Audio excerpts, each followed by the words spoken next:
aka kanya right now tugiye kureba ku kintu cyiswe fair value gap. What is fair value gap? Mu Kinyarwanda fair value gap ni iki? Fair value gap, ikintu ubasha kumvamo making sense ni ijambo gap. Gap biba bisobanuye umwanya uri hagati y'ikintu n'ikindi. Kuva hano kugera hano hagati y'ibiganza bibiri byanjye harimo gap, harimo umwanya. Gap ni nk'umwanya cyangwa ni umwanya wasigaye hagati y'ikintu n'ikindi. Ku muhanda hari amapoto, hano hari ipoto ry'umuriro, hano hari ipoto ry'umuriro. Umwanya uri hagati y'ayo mapoto niwo twita gap, bitewe na concept turimo. Turi kwiga imibare twahita interval, ariko turi mu bindi bintu turahita gap. So kuki muri forex trading rero hatangiye kuzamo ibintu ngo by'amagap, by'imyanya iri hagati y'ibintu n'ibindi.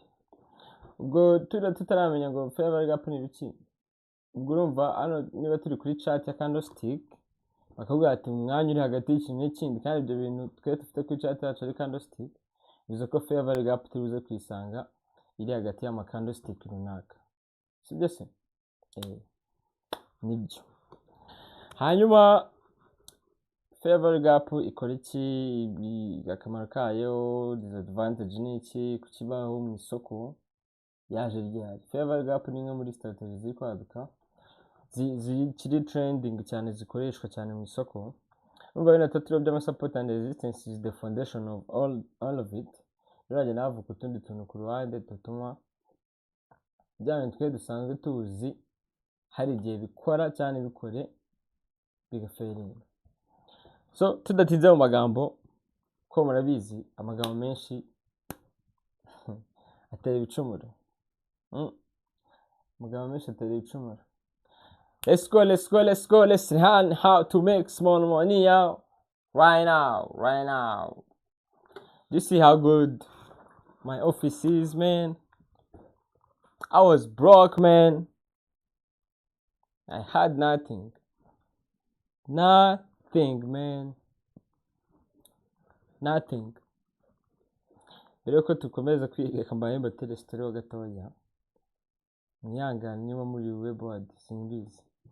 Je naryaga muri restaurant mani bicira 500.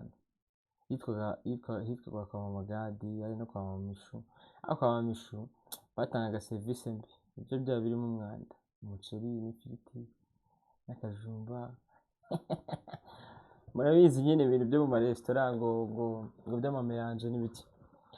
Hanyuma jewe yarabaga mfite nk'agaturasa na pièce kwa boss, turase b'ibiceri 300 by'amanyarwanda cyangwa 200.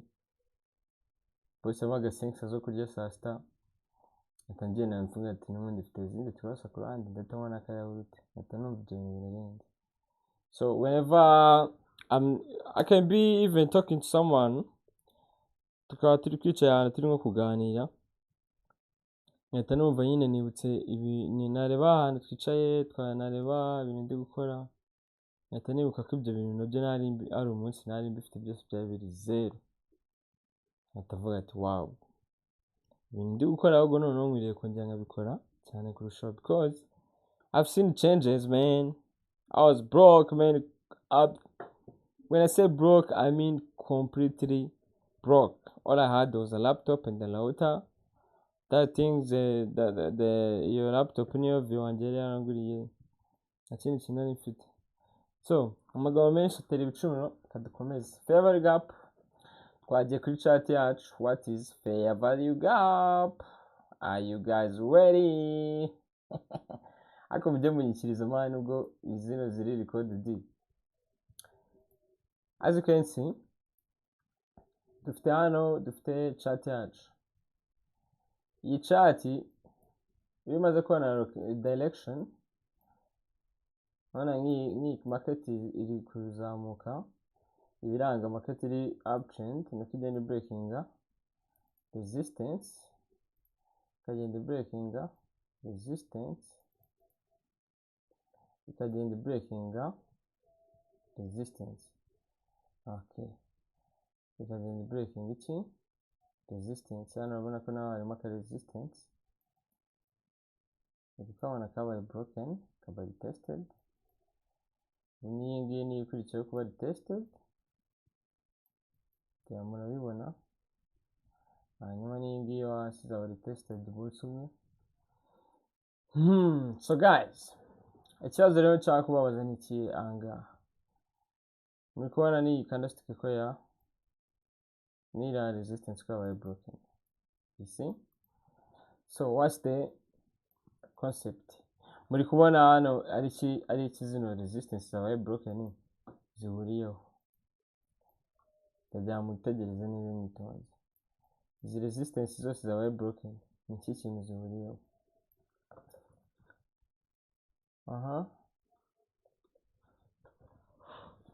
Oh, guys, I'm sorry. It's early in the morning. Saa 12 ntabwo nigeze ndyama no munsi. Izi resistance zabaye broken zihuriyeho, kabaye nyibabwire mu magambo narakibabwire mukimenye. Wowe urabona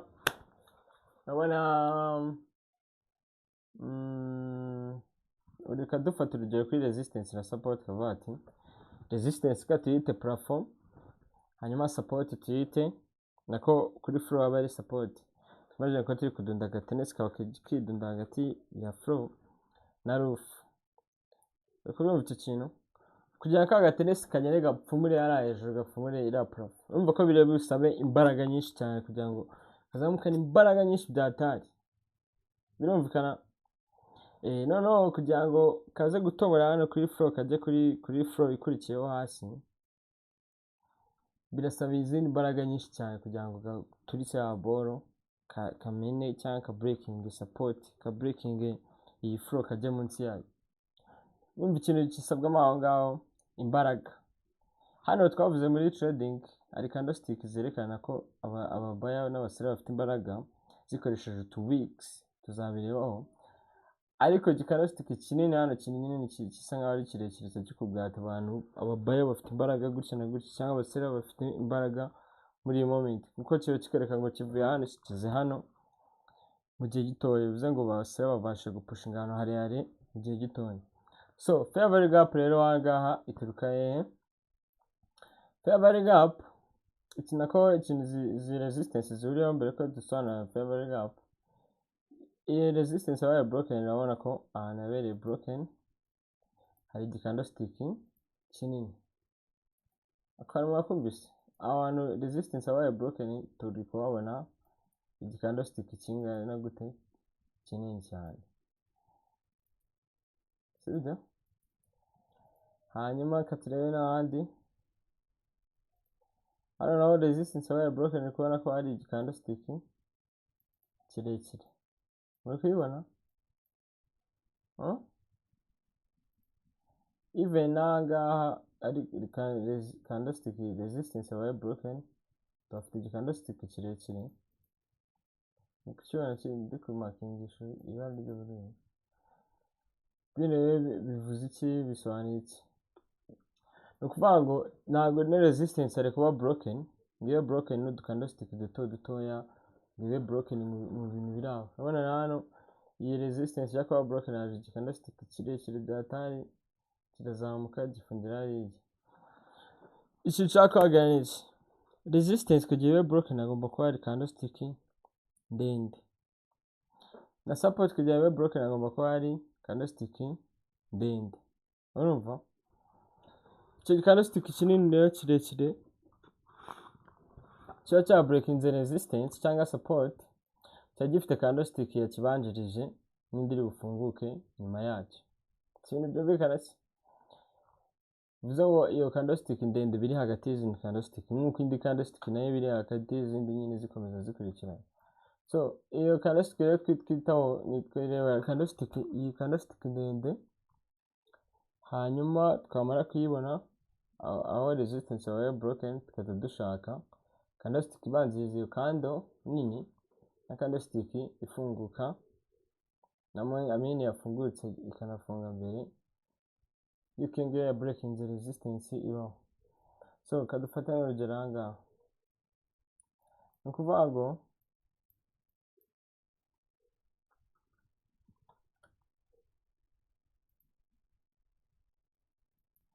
so fair value gap rero tuyikura he? Fair value gap urabona ko iki gikanda kirekire kiba cyageze gute cya breaking the resistance. Ukaba urashushanyije hano murebe, kuvuga ngo dufite hano resistance,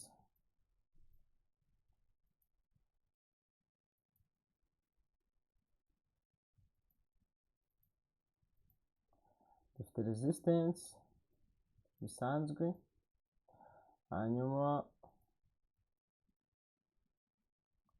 market yaje ikora resistance wenda rimwe, bwa kabiri iraha breaking, kandi murabizi ko hano market breaking resistance icyo gikurikiyeho ni ukuri testinga. Hano hahoze resistance ikahinduka support, indi market ikagira gute, ikahita izamuka. Fair value gap rero tuyisanga, fair value gap tuyisanga hano hejuru ya resistance cyangwa munsi ya resistance yabaye broken. Uri kubibona izi mpamvu yameze kuriya ni kugira ngo numva twese tuzi ko resistance yabaye broken, hanyuma bategereje kubangira hehe, kuri ya support. Biranaba nta kibazo. Fair value gap rero umva ukuntu bigenda. Fair value gap niba tubonye ko iri hano, iri hejuru cyangwa munsi y'aho twe tugomba kwinjira, aho twe dushaka kubangira hano, ariko fair value gap yo ibereye hejuru yaho cyangwa munsi yaho. So fair value gap bigenda gute? Fair value gap akamaro kayo hano ikikora hano muri iri soko ni ukugutesha umutwe. Kugutesha umutwe mvuga ni ukuba ushaka gukora buy, mu gihe utegereje gukora buy market ikaza ikajya price ikaza ikagarukira hamwe hafi yaho washaka kwinjirira, ikagenda ugakomeza utegereje kwinjira hariya, ni bibi. Ni ukuvuga ngo price ishobora kumanuka hano wategereje kwizahara muri support, ikaza ikegera hano muri fair value gap, undi ikatindura direction ikongera ikazamuka. Uri kubibona? Bino biri kuvuga ngo ni ukuvuga ngo price twe turashaka ko market price selling ikagera hano aho support indukira, resistance yabaye broken indukira support, ubundi market ikatazamuka. Rero yo mu gihe twe tutegereje kwinjira hariya ishobora kuza igakatira hano ikakora muri fair value gap ikahita yizamukira. Urabona abantu bategereje kubangira hano ko bahiye tayari, hari market iba yagize gute, iba yabasize, biba byarangiye.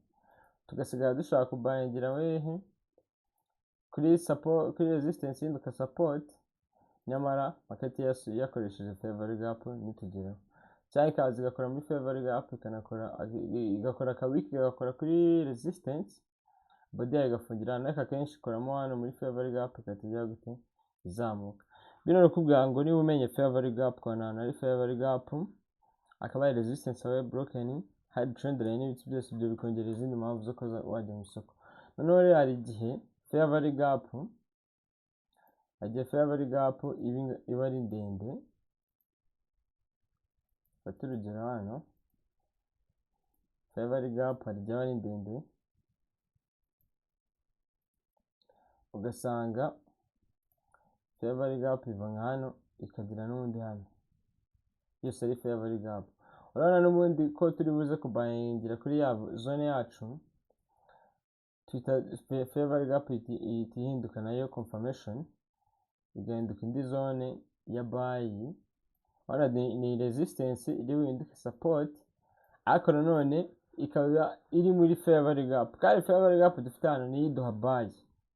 Ariko byumva neza, bivuze ngo hano turabayinga ko ari resistance ihinduka support, tunabayinga ko ariko ari muri fair value gap, tubayinga n'izindi mpamvu nyine zo ku ruhande. Ibyo biri kumvikana.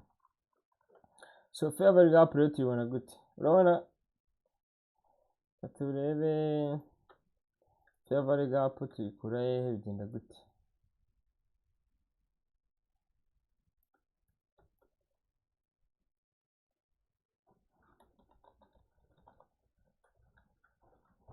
Dufite hano resistance yacu,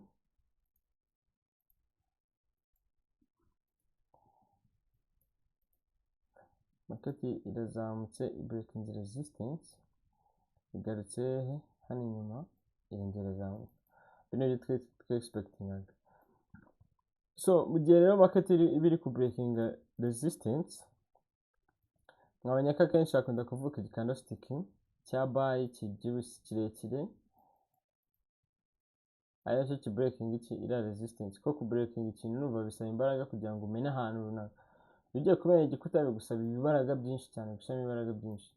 So hano rero mbere yuko kiriya candlestick kinini kibaho, urumva haba hari utundi candlestick dutoya tuba twabanje kugira gute kubaho. Dushobora kuba ari iniya seri, ipfa kuba ari candlestick nyine yabanjirije iyo yindi kubaho, urumva. So murabizi candlestick musigaye mubona ko zigiye tuno tuntu twasi twitwa utuwick.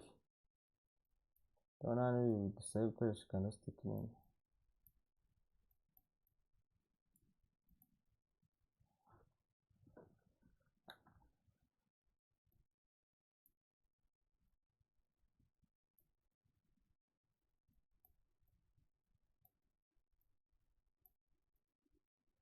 So iyi candle ya breaking the resistance,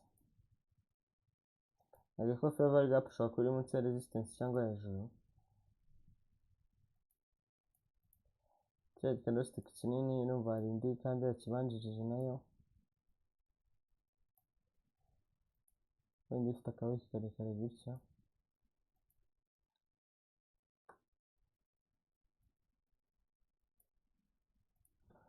So fair value gap rero twe tuyikura. Fair value gap kuri iki candlestick cyo cya breaking the resistance,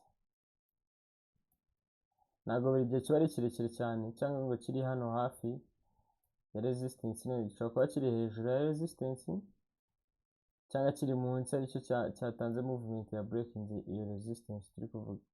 So fair value gap rero ivahe. Fair value gap nk'uko ubyumva ni umwanya uri hagati y'ikintu n'ikindi. Fair value gap urashobora kuyibona, turaza tukirebera iki candlestick kirekire, tukareba candlestick yayibanjirije n'iyayikurikiye, tukareba tuno tu week. Ubwo nyine zino candlestick zisanzwe, na hano hose hariho tu week, nuko mba ndi gukora ibyihuta. Na hano hose hariho utu weeks. You see? So fair value gap rero tuyisanga hagati y'aka ka week, candlestick ubwayo ifite resistance na support, ibyo tuzabijyamo deep. Ikagira market primine candlestick ifite resistance, ikagira na support. Hari hejuru ha candlestick zita kuri resistance, hanyuma hasi ikaba ari support y'iyo candlestick. So tudufatira uno mwanya, tufata kano ka wiki ka candlestick yabanjirira kiriya kinini, n'aka ka wiki ka candlestick yafungutse nyuma y'iki kinini, tukareba ka wiki kayo aho gahereye. Noneho tukava kuri ka wiki tukamanuka tukazana kuri ka wiki kaya candlestick yindi yabanjirije kino kinini. So iyi niyo twita rero fair value gap. Uyu mwanya urimo hano hagati niyo twita fair value gap. Ni ukuvuga rero nubona hano nka resistance yabaye broken gutya, iyi ni resistance, turi muri buy. Market yari iri kuzamuka irazigera hano, isubira inyuma, irangira irazamuka iti breaking iki resistance. Noneho tumaze kubona fair value gap. Fair value gap rero ikimara ni iki? Icyo fair value gap ikora ni uko ni zone itanga buy, agastrategy gashyashya kari kwaduka. Icyo kiriwe nuko market birize gukora hano muri fair value gap, ubundi kagiye gute kongera kazamuka. Turabayinga rero ko iri muri fair value gap, tunabayinga ko ari resistance iri guhinduka iki support. Fair value gap ubasha kuyumva se? Reka mbaye urugero ruzima. Muri kubona iyi resistance yabaye broken, dore kuri iyi ngiyi murabona ko hano resistance yabaye broken. Iyi ni resistance, iyi ni resistance, kino candlestick cyagize gute cya breaking. Ubwo tuza turebe ino candlestick yafungutse bwa kabiri, iyi ngiyi yafungutse mbere yayo, mbere ya kino kirekire. Dufatira umwanya urimo hari hagati aho rero twita fair value gap. Ubwo fair value gap ni ukuva hehe? Ni ukuva kuri kano kawiki ka mbere, akawiki ndi kuvuga ni kano karongo nyine kananutse kuri iyi candlestick yabanje. n'akarongo kiriya candlestick yafungutse bwa kabiri nyuma y'uko iyi ngiyi ifungutse, tukamakingira gap irimo hagati kuva kuri kariya kawiki kugera kuri kariya kawiki. Iyi niyo bita fair value gap. Urabona ko market hano impamvu ya buyinze, impamvu zo kubuyinga twikaba dufite zari nyinshi zitwongera na confidence kuguma mu isoko. Ni resistance yabaye broken hano iri kuba retested, niyo mpamvu twabuyinze. Iyo niyo mpamvu ya mbere. Impamvu ya kabiri turi muri buy hano dushaka buy cyangwa turi gushaka buy nuko turi muri fair value gap zone y'icyatsi. Hanyuma indi mpamvu twabuyinze hano urabona ko ari touch 3 kuri support. Si bigaragara ni support touch 3 kuri support cyangwa izo twakita nka ni head and shoulder, ariko kubera mutarabyiga cyane gusa nabo biberetse munaze kubireba mumaze kubimenya nako. So iyi ni fair value gap ya mbere tubonye. Nanone urabona hano resistance yabaye broken, hari igikandlestick hano kirekire muri kukibona, iki ngiki cyafungutse kikabreakinga trend line, hakaba n'ikindi kirekire hano hejuru. Hano rero ubwo twahitamo iyi, dufite candlestick yo munsi tukajya n'iyo hejuru. Iyo hejuru urabona niyo ndende nyine, niyo yafunze ari nini. Iyi ngiyi nubwo yari ndende ariko yo yabanje kuba ndende ifunga ari nayo ifite akabiki karekare. So turafata iyi ngiyi ndende turebe candlestick yabibanjirije. Candlestick yabanjirije iyi ngiyi, iyi kandi niyo turi kurebaho. Iyi ngiyi candlestick yayibanjirije ni iriya ya seri, akabiki kayo gatangiriye ahangaha. Dukoresha umukara. Iyo niyo week. Noneho week ya candlestick yindi yafungutse inyuma y'iki kirekire ni ihe, ni iyi ngiyi. Tuyimakinge nabyo. Ubwo ni iyi. So fair value gap yacu ubwo ni iyihe? Fair value gap yacu kuva kuri kariya kawiki kiriya candlestick yo hejuru tukagera kuri kano ko hasi. Ubwo fair value gap yacu ni iyi ngiyi. Market rero bizagaruka hano muri fair value gap igakora mu bundi yarangiza ikatujya gute, ikatongera ikazamuka. Fair value gap ubwo twe tubyandika gutya: fair value gap. Akara akenshi dukoresha mu magambo yenye tukandika FVG, yani cyo fair value gap isobanuye. So umuntu uzi fair value gap gutya abari kubibona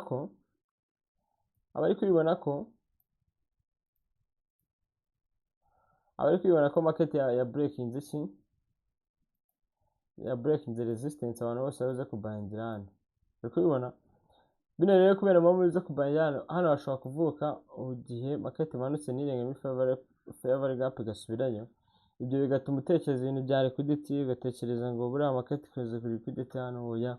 Kuri fair value gap na fair value gap icyo ugomba gukora ni ukuyimakinga ubundi ugategereza ikoreshwa, kandi agomba kuba iri kumwe na resistance yabaye broken cyangwa support yabaye broken. Apana kubona fair value gap hano hose na resistance yabaye broken oya, ni ntabwo ari fair value gap. So iyi fair value gap yacu katirebe ko yakoreshejwe. Urabona ko igihe cyageze ikajya gute igakoreshwa. Price yaraje ikora muri fair value gap yacu, market igira gute irayubahiriza. None muri kubona ko habanje kubaho hano support kuri 2 weeks.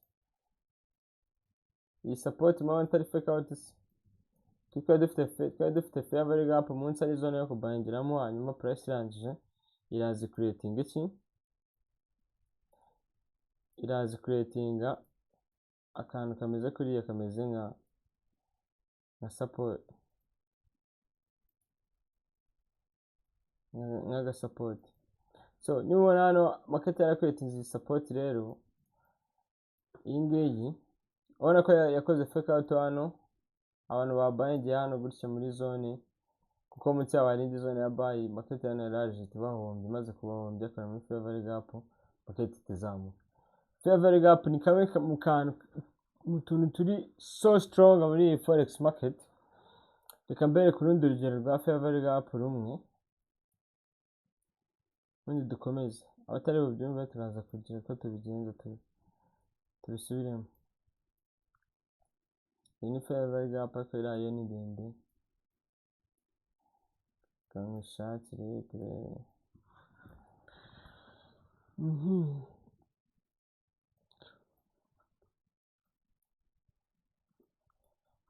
Iriya ni fair value gap yo kuri buy, ubwo na fair value gap yo kuri sell.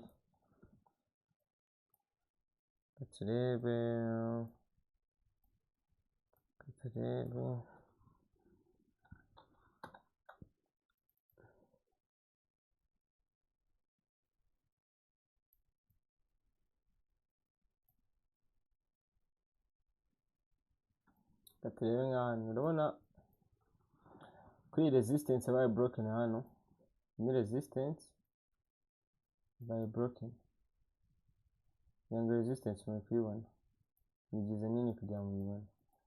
Iyi ni resistance yacu yabaye no sorry, iyi ngiyi niyo resistance yacu yabaye broken kugira ngo muri kuyibona. Iyi candlestick yayi breakinze irazamuka, kandi urabona ko iki candlestick ari kinini. Kuva ari kinini rero tukaba turi gushaka fair value gap, turi kubona na resistance yabaye broken aha ngaha. Twe turaza turebe kino candlestick kinini, turebe candlestick yabanje gufunguka mbere yacu ni iyi ngiyi y'umutuku, niyo yafungutse nyuma ni iriya y'umutuku. Turebe fair value gap irimo hagati. Ubwo turavana kuri kano kabiki kiriya kando, tumanuke ku kabiki k'iyi ngiyi hano dore. Muri kubibona? Muri kubibona neza? Ubwo fair value gap ni kuva kuri ino candlestick y'umutuku kugera ku kabiki k'iyi ngiyi, kugira ngo biri obvious.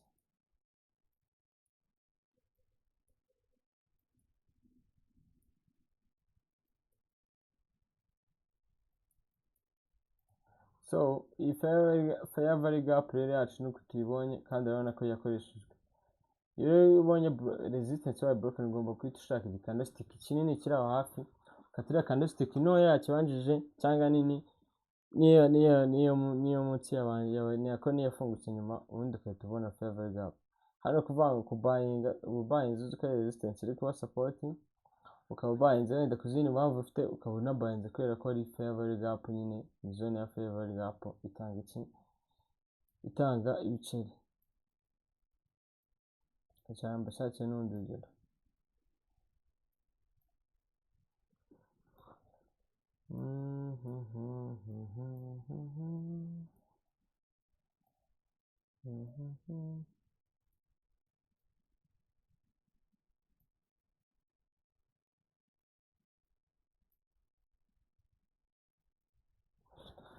Reka turebe mu yindi pair.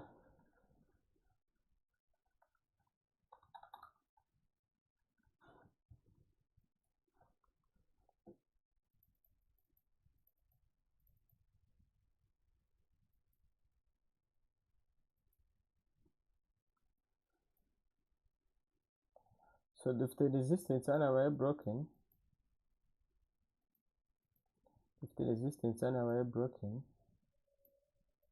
ubwo ni iyo hasi.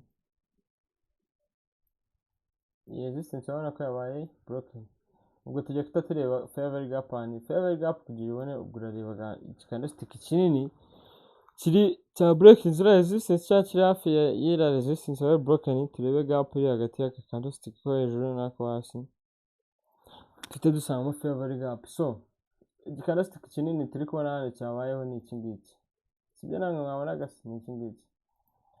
So niba ari kiriya rero turetse tureba akawiki ka mbere kabanje, ubwo nta kawiki ka candlestick yafungutse inyuma nako yabanje. Ubwo fair value gap ni iyihe? Ni iyi ngiyi.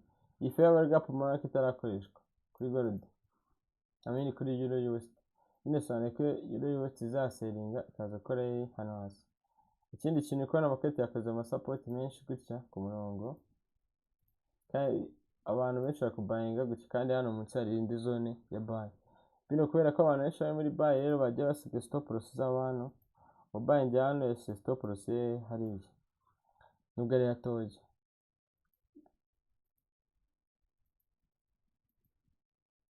Undi yashyize stop loss ahangaha nyuma yo kubayingira kuri iyo zone.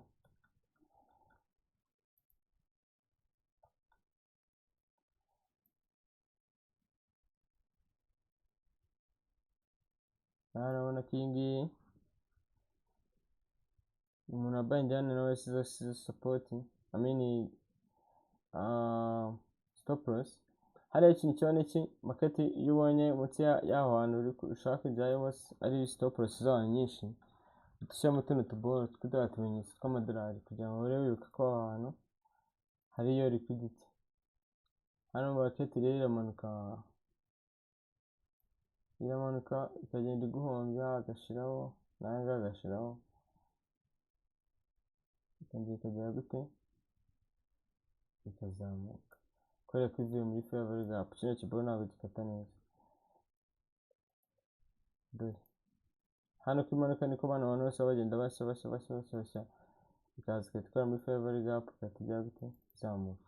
Kubera twari tumenye fair value gap ikorana na resistance zabaye broken, ukumva nta kintu gishasha umenye.